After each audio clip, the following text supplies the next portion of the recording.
ওরা আমায় এভাবে কেন মারলো মা? মা, আমি তো যেমন ডিউটিতে যাই সেরকমই ডিউটিতে গিয়েছিলাম, কিন্তু আমি তো জানতাম না যে আজই হবে আমার শেষ দিন। আমি তো আমার জুনিয়রদের সাথে একসাথে কত গল্প করতে করতে রাতের খাবার খেয়েছিলাম। জানো মা, অনলাইন থেকে অর্ডার করে আনিয়েছিলাম আমার প্রিয় খাবারটা, ওটাই আজ খেয়েছিলাম। তখনও যদি একটু বুঝতে পারতাম এটাই শেষ খাবার, এটাই শেষ গল্প। ডিউটির বাঁধনে আমি যখন ক্লান্ত হয়ে গেলাম, আমার চোখ দুটো ঘুমে বন্ধ হয়ে যাচ্ছিল মা। একটু শরীরের ক্লান্তি মেটাতে গেলাম। তখন যদি বুঝতাম মা সারা জীবনের মতো বিশ্রামে চলে যাব। তখন ভোর রাত, আমি ওয়ার্ডে একা। তখন ভোরের ঠান্ডা বাতাসে আমার একটু ঠান্ডা লাগাতে আমি লাল চাদরটা ঢাকা দিয়ে একটু চোখ বন্ধ করেছিলাম শুধু। সেই সময়ের অপেক্ষায় থাকা ওরা আমার সাথে, ছি আমার খুব কষ্ট হচ্ছিল জানো তো।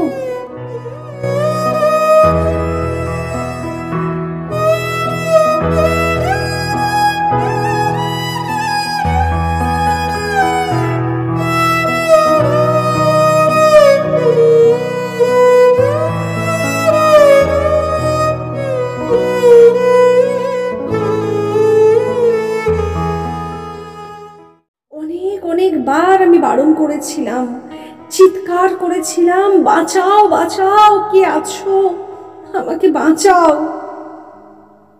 কিন্তু কেউ আমার চিৎকার, আমার আর্তনাদ শুনতে পায়নি। জানো তো মা, ওরা আমার সাথে পশুর থেকেও বাজে ব্যবহার করতে লাগলো, খেলতে লাগলো আমাকে নিয়ে ওরা। আমি ওদের হাতে পায়ে পড়লাম। জানো তো মা, আমি এটাও বললাম যে আমাকে ছেড়ে দাও, দয়া করে ছেড়ে দাও, আমি কাউকে কিচ্ছু বলবো না, আমাকে যেতে দাও। কিন্তু ওরা আমায় তোমার কাছে একবার যাওয়ার সুযোগটা দিল না, তোমার কোলে শেষবারের মতো মাথা রাখতে, দিল না শেষবার তোমার হাসি ভরা মুখটা দেখার সুযোগ, দিল না বাবার স্বপ্নে তার রাজকন্যার বড় ডাক্তার হওয়ার কাহিনীকে সত্য করতে। আমার গলা টিপে ধরে নিজেদের সর্বশক্তি দিয়ে আমার গলা চেপে ধরে। জানো মা, আমি অনেক কষ্ট করেছিলাম বাঁচার, কিন্তু হয়তো আজ ভগবানও চাননি যে আমি হয়তো বেঁচে থাকি। ওই পশুদের শক্তির কাছে আমি হেরে যাই, আমার গলার হাড় ভেঙে যায়। ওরা আমায় ওভাবে ওখানে ফেলে রেখে চলে যায়, ওই বিবস্ত্র ভাবে। সকালে সবাই আসে, কিন্তু কি আমি কারোর সাথে কথা কেন বলতে পারছি না? তোমাকে তো দেখতে পাচ্ছি, তোমাকে কত করে ডাকছি, তুমি শুনতে কেন পাচ্ছ না মা? আমার ডাক কেন শুনতে পাচ্ছ না? ও মা, মা গো, এই তো দেখো দেখো না, ও মা, এই তো আমি। তুমি কাঁদছো কেন? কি হয়েছে তোমার মা?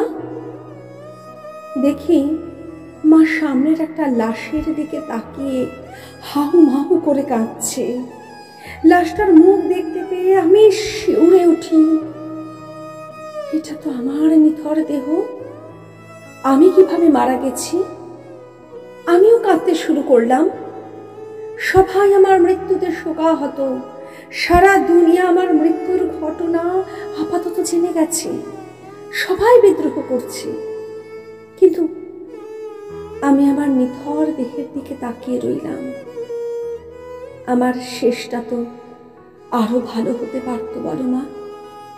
দেখো না মা, ওরা আমার মুখের দেহের কি বিচ্ছিরি অবস্থা করেছে।